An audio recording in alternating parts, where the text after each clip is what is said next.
سورہ سبا کی آیت نمبر 22، سورہ سبا کا تیسرا رکوع اور 22ویں پارے کا 9واں رکوع۔ قُلِ ادْعُوا الَّذِينَ زَعَمْتُم مِّن دُونِ اللَّهِ،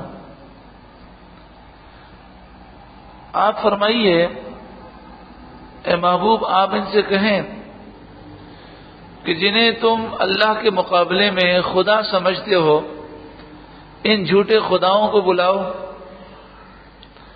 لا یملکون مثقال ذرۃ فی السماوات ولا فی الارض، وہ آسمانوں میں اور زمین میں کسی ذرے کے بھی مالک نہیں ہیں۔ وما لہم فیہما من شرک، اور ان جھوٹے خداؤں کے لیے آسمان و زمین میں کوئی حصہ نہیں ہے۔ وما لہ منہم من ظہیر، اور یہ جھوٹے خدا اللہ کے مددگار نہیں ہیں۔ ولا تنفع الشفاعۃ عندہ، اور شفاعت اللہ کے حضور فائدہ نہ دے گی، الا مگر لمن اذن لہ، اسے فائدہ دے گی جس کے لیے اللہ نے اذن دیا، یعنی جس کا خاتمہ ایمان پر ہوا اسے تو اللہ کے نیک بندوں کی سفارش فائدہ دے گی۔ حتیٰ یہاں تک کہ اذا فزع عن قلوبہم، یہاں تک کہ جب اذن دے کر ان کے دلوں کی گھبراہٹ دور فرما دی جاتی ہے، یعنی جب اللہ تعالیٰ اپنے نیک بندوں کو اجازت دے گا شفاعت کرنے کی، تو یہ اس ہیبت سے اور اس گھبراہٹ سے باہر آ جائیں گے جو میدان قیامت میں عام طور پر پائی جائے گی۔ قالوا ماذا قال ربکم، تو آپس میں خوش ہو کر کہیں گے تمہارے رب نے کیا کہا۔ قالوا الحق، تو آپس میں کہیں گے رب نے حق بات ہی ارشاد فرمائی۔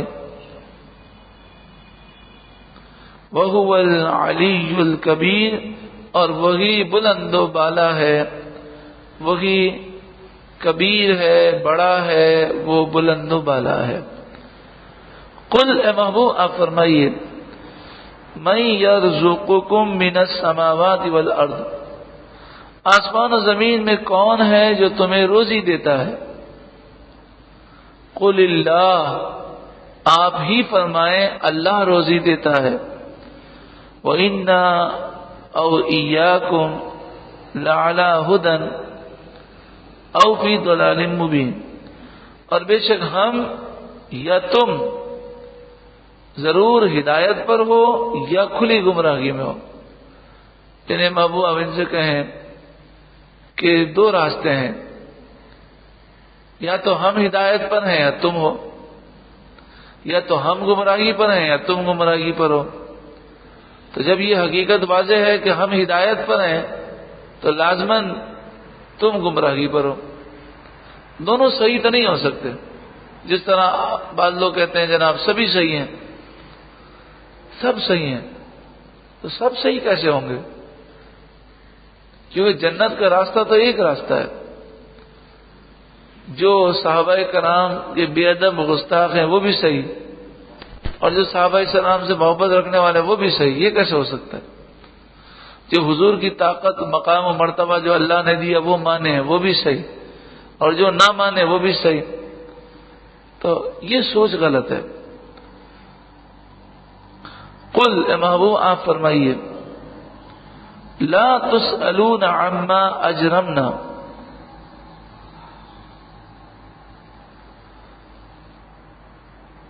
جو ہم سے غلطیاں ہوئی ان کے بارے میں تم سے سوال نہ کیا جائے گا۔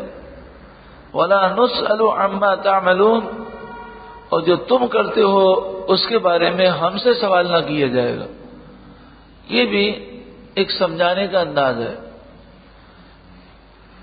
کہ تم ہماری باتوں پر غور نہیں کرتے اور کہتے ہو کہ تمہیں لالچ ہے، تمہارا کوئی اور مفاد ہے، تو جو ہم اگر غلطی کر رہے ہیں تو ہمیں سزا اللہ دے گا. تم ان باتوں کی طرف فکر نہ کرو، بلکہ جو ہم نصیحت کر رہے ہیں ان نصیحتوں پر غور کرو. ہمارا عمل ہمارے ساتھ ہے، تمہارا عمل تمہارے ساتھ ہے. قل اے محبوب آپ فرمائیے، یجمع بیننا ربنا، ہمارا رب ہم سب کو جمع کرے گا. ثم یفتح بیننا بالحق، پھر وہ ہمارے درمیان انصاف کے ساتھ فیصلہ فرما دے گا. وہو الفتاح العلیم، وہی خوب فیصلہ کرنے والا، علم والا ہے. قل اے محبوب آپ فرمائیے، کیا شان ہے محبوب کی کہ اللہ تبارک و تعالی اپنے محبوب سے فرماتے ہیں محبوب آپ کہیے. اسی طرح کسی نے کہا کہ الحمد سے لے کر والناس تک پورا قرآن جو ہے وہ حضور کی تعریف بیان کرتا ہے. تو پوچھنے والے نے پوچھا کہ پھر سورہ اخلاص میں حضور کی تعریف کہاں ہے؟ اس میں تو ہے قل هو اللہ احد. آپ فرما دیں کہ وہ اللہ ایک ہے، اللہ الصمد، اللہ بے نیاز ہے، کسی کا محتاج نہیں. تو بزرگوں نے فرمایا کہ اگر اللہ تبارک و تعالی چاہتا تو ڈائریکٹ فرماتا ہو اللہ احد، وہ اللہ ایک ہے. لیکن اللہ تعالیٰ نے اپنی توحید کا بیان کروایا بھی تو اپنے محبوب کی زبان سے. قل هو اللہ احد، اے محبوب آپ کہیں کہ وہ اللہ ایک ہے. قل اے محبوب آپ فرمائیں، ارونی الذین الحقتم به شرکاء،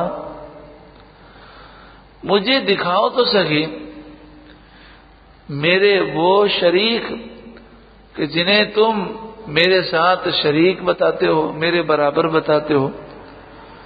کلا، ہرگز نہیں، میرا کوئی شریک نہیں ہے. بل هو اللہ العزیز الحکیم، بلکہ وہ اللہ غالب حکمت والا ہے. تمام نبی جو آئے وہ ایک وقت کے لیے آئے، ایک قوم کے لیے آئے. ہمارے نبی سب کے نبی ہیں، سب کے رسول ہیں، اور ہمیشہ کے لیے قیامت تک رسول و نبی بنا کر بھیجے گئے. وما ارسلناک الا کافۃ للناس، اور ہم نے آپ کو تمام لوگوں کے لیے رسول بنا کر بھیجا. بشیرن، خوشخبری سنانے والا، وہ نذیرن، اور ڈر سنانے والا. وَلَكِنَّ أَكْثَرَ النَّاسِ لَا يَعْلَمُونَ، ہاں لیکن اکثر لوگ جانتے نہیں ہیں. وَيَقُولُونَ مَتَى هَذَا الْوَعْدُ إِن كُنتُمْ صَادِقِينَ، وہ کہتے ہیں کہ اگر تم سچے ہو تو یہ وعدہ کب ہوگا. قُل لَكُم مِيعَادُ يَوْمٍ لَا تَسْتَأْخِرُونَ عَنْهُ سَاعَةً وَلَا تَسْتَقْدِمُونَ، تم فرماؤ کہ وہ ایک ایسے دن کا وعدہ ہے قیامت کہ جس سے تم ایک گھڑی بھی پیچھے نہ ہٹ سکو گے نہ آگے جا سکو گے. تو قیامت ایک مقررہ وقت پر آئے گی، موت بھی مقررہ وقت پر آئے گی، تو جلدی مچانے کا کوئی فائدہ نہیں.